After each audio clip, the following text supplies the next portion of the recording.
Welcome everybody to this edition of Attention Talk Video. I'm your host, ADHD and Attention Coach Jeff Copper.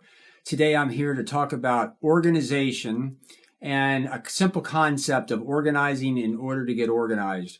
What I want to really highlight to you is that when you sit down to organizing things, there's different ways to organize the same information in terms of structure.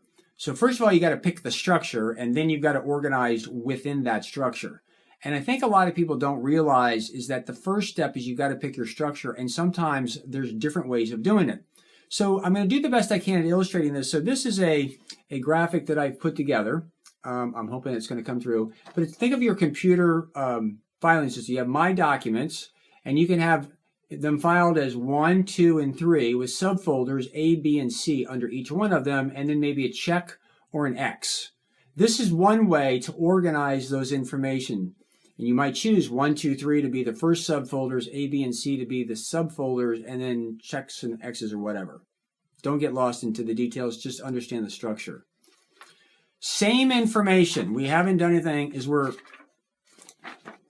structuring it where you have My Documents, but you have check and then an X.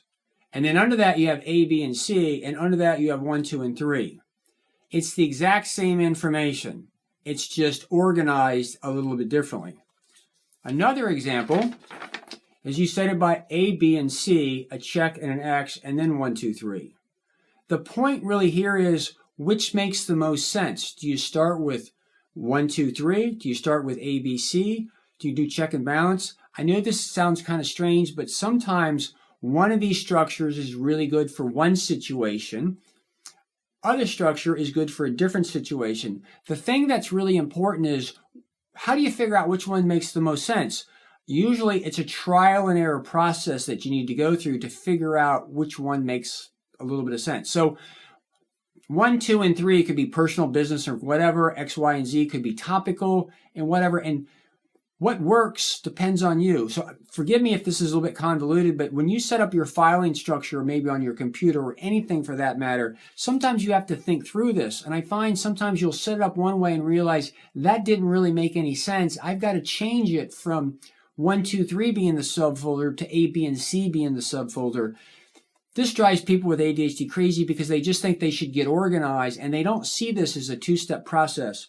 What I've learned over the years is that before you organize, you should brainstorm on these 3 different systems or 4 different systems or 5 different systems.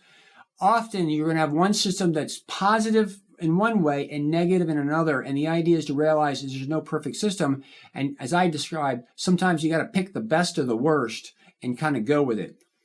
My hope today is I didn't really necessarily solve your problems, but again, hopefully illuminated that first of all, you've got to organize or pick your organizational system.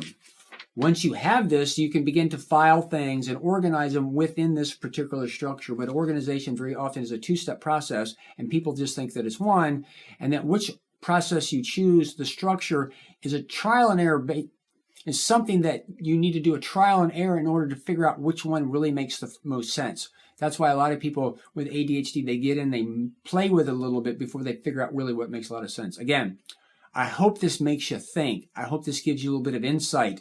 Organization, in appearance, is just not being organized, but it's actually a 2-step process, and the first step can be really challenging. Please subscribe to our channel by hitting our subscribe button.